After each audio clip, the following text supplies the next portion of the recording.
Greetings to you, fellow citizens. Chungulom kwai mwebena Zambia. This evening, I have a very simple message. Ninkwatafyo tumashi utu nono. Tondefo kulaisha, there are two groupings of young people that I want to speak to. And of course, I want to speak to Abadi Mubuteko, the UPND government. As I speak to you this evening, I want to speak to the issue of our junior doctors, the Resident Doctors Association.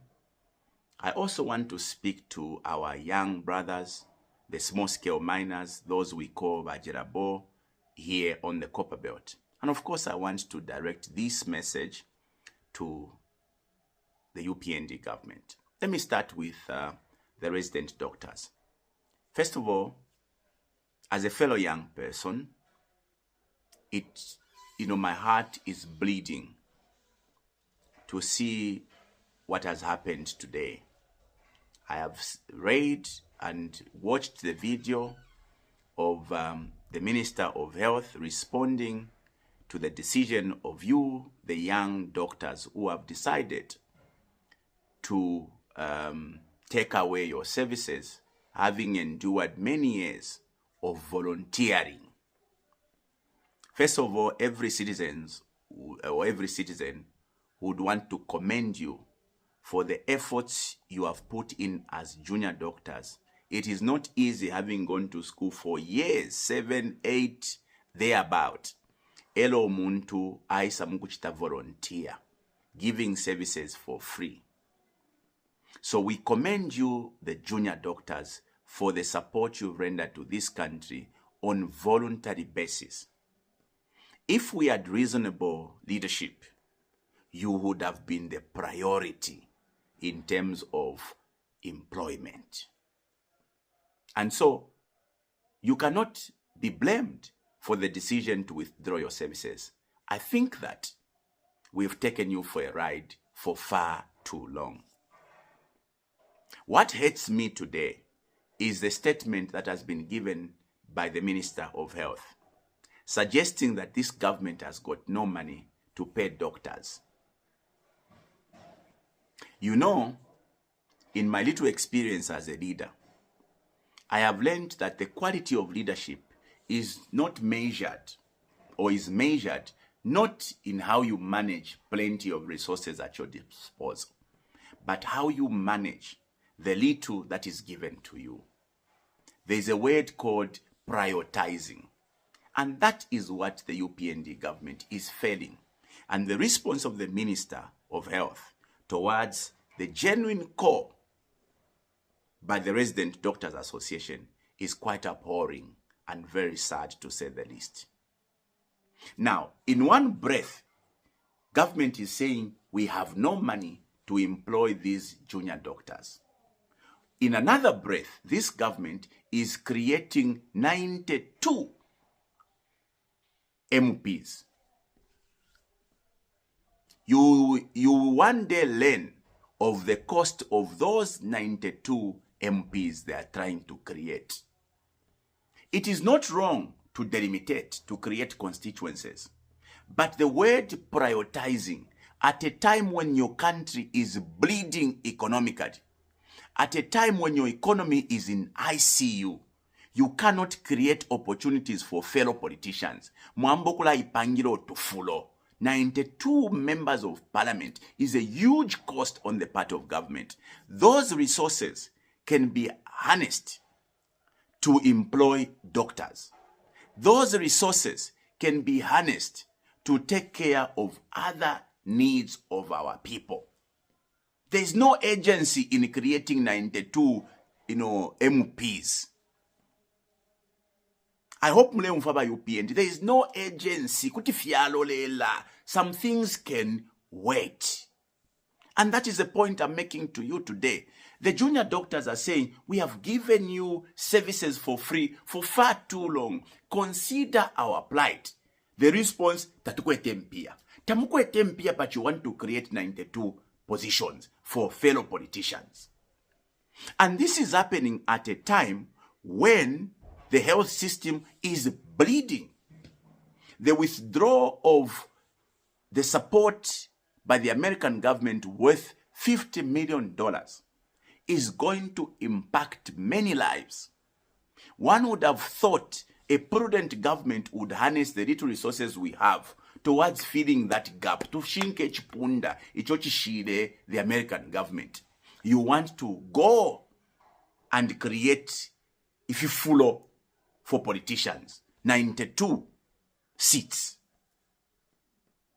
And we call ourselves leaders.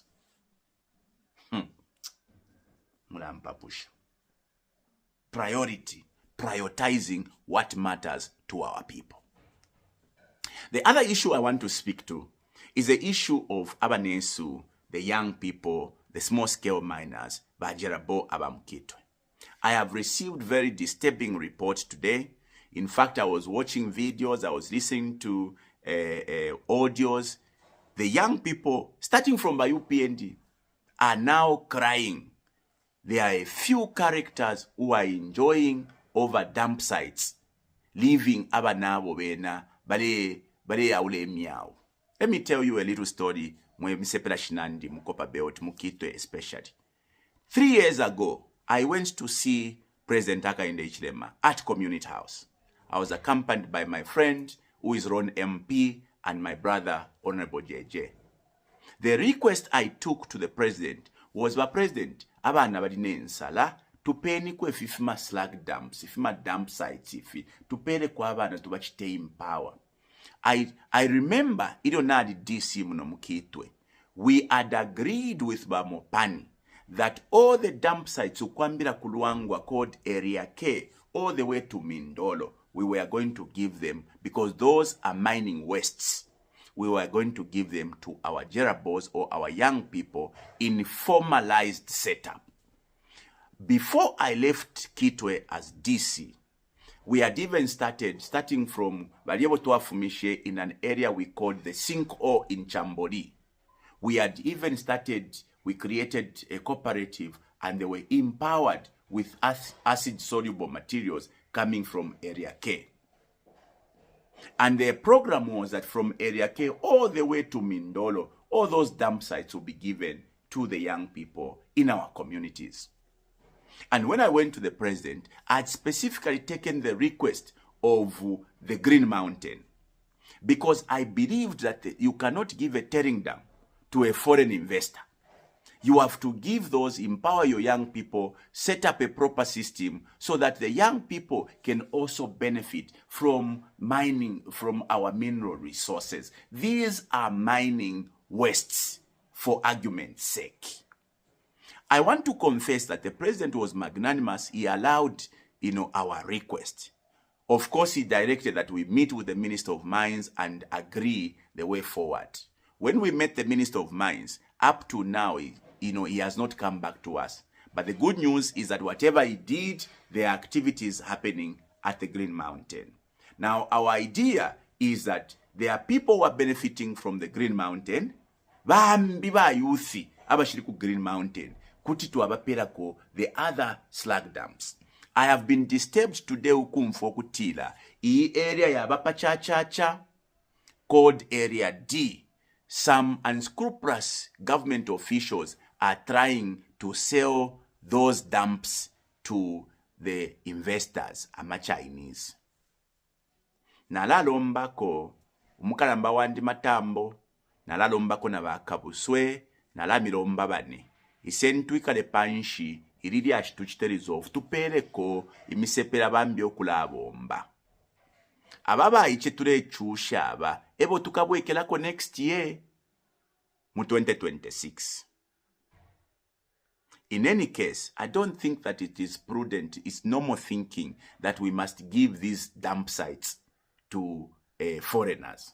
I remember Nomnandi, Wakukankoyo, area shale imya, dibidi, send tupere kwe ichi Black Mountain, tupere kwe misepela. We must move a step forward by graduating these young people into small-scale miners. Ngamwaya ku Congo lelo. Congo today is producing 3 million metric tons of copper. Guess what? 1 million metric tons of copper is actually coming from communities, from small-scale miners. Government deliberately is assisting these small-scale, communities through utuma processing plants. No, you go into a village, mwasanga bai kwataka processing plant. 1 million metric tons, something that we can't even come close to as Zambia, is coming from those informal setups. If we structured this program very well, even if our youth sumuno can start producing copper to add to what you envision. Family to mukala chita produce 3 million metric tons. Tafia say if you neglect these young people who are also trying to survive. The danger if we fail to meet the needs of our youth yaba bala sanguka efipondo fies mu community. I've lived in Kitwe for a very long time. I've run battles with gangs in Kitwe. I presided over a city that was infested with gangs. But I walk very proud because we fought tooth and nail to ensure that we stopped the issues of gangs. Where do gangs come from? They come from the lack of opportunities among young people. So we can prevent a bigger disaster by doing the needfuls. If there's an opportunity, there's a dump site. Iyo tuasuminishanya many years ago kweba tukapeleba youth. Why would leaders want to be the one ebo bale pika matumba? Ifo no kufola tulafola bane. Tuite mwefi. Ale mpia tashipwa kuwama. Epo fena Elon Musk, the world's richest dude, up to today still making more money. Impia kwata akafuaka shisha, but he's still making more money. Na ifobe di mubutunguru shilelo. Impia ture pangesh ture fuaya ponsa pa moneka kapunda waya ikatapo wa sobola. Tashaka pwekuama. We'll still be looking for more. Ichabafi echitunturukuntungurushi is to also think about the people obo ture tungulula. Echo ine mubumi bwandi tamuaka ngufati yonderuida maploti, yonderuida ifirongoma, never. Because whilst we can afford to be paid by taxpayers, why not also create opportunities for our people? Ile nama businesses fia, I've been in the community. Ama businesses, bale li lavashima kwebo. ZRA is strangling everyone. Pamikoshi. Aba kwa tutuma businesses. The small businesses are all dying. Instead of creating incentives, we are busy sending ZRA to close every tap available for these small businesses. So, I am making a call to the UPND leadership. Bane, isore nyamatwi, ambeni ko kumfwa. First of all, do the needfuls. Suspend Bill 7. Tachamiafwe. You are going to create more trouble on yourselves because the Constitution must be a product of people's consent. You must get legitimacy from the people. Abantunga basumina. Then mukendo mutendo kweba tualipanga Constitution out of the people's willingness or permission. Remember, we are in a very dire situation. The little resources you have now that you want to spend towards creating more positions for politicians can be harnessed to create more employment opportunities for the same doctors who have now withdrawn their services. We actually need that money to fill in the gap that has been left by the withdrawal of support towards the health sector by the American government. All these things can easily be done if we are speaking to one another. And I'm speaking to you. I know we are opening parliament. I'll bring these things to parliament. If only mwalikwatama to listen. But I know mulo mfwa. Nimoba nkoma matwifye batuku mfwa kwena mulo mfwe fotulanda. I want one day posterity not to judge me. That is why Shirangiro Mwenso Nensoni, I am calling on the health minister. Go and speak to the president. Suspend fee bill 10 so that you save money for those junior doctors. I'm calling on Bamatambo and Bakabuswe. Let us sit down and address the issue of those young people. Abadi mu UPND abalelila ba youth benu. because now bachinga ku Green Mountain. Listen to their cries. Also listen to those young people abalefuachi area deep. Don't allow those dump sites to be given to foreign investors. Those should be given to our young people as a form of empowerment. Fellow young people, when you see all these things happening, one thing you must realize is that the future we envision lies in our hands. If people don't value you, you only have one option, that is to unite. But Senegal, young people just decide, enough is enough. Enough is enough. You just come together. Mwatila, mwatutusha sana. Lekena ifonomba tuiteke. When all these things are said and done, I can only say this. The movement for good governance, is a way to go for young people. Because some of these old folks, these who are in leadership, only cares about their own interest. Now, bapela challenge, but if in Alanda, let's see if they will act. If they will not act on the simple proposals I'm making to them, then you know you are on your own. And when you are on your own, you know what to do. The movement for good governance is the way to go for you. Because mukadila mukanaka. Ifilamba fika pona fika kama. And the problem will never be solved by sitting to complain. We have to take actions. And the actions could include joining hands as a young generation, that we take the mantle of this leadership. Maybe because abatu abesha panshi patalala tapali ubusumo bulefu maponangu bumo. Lesa mpale mwebe na Zambia na totere chine chine.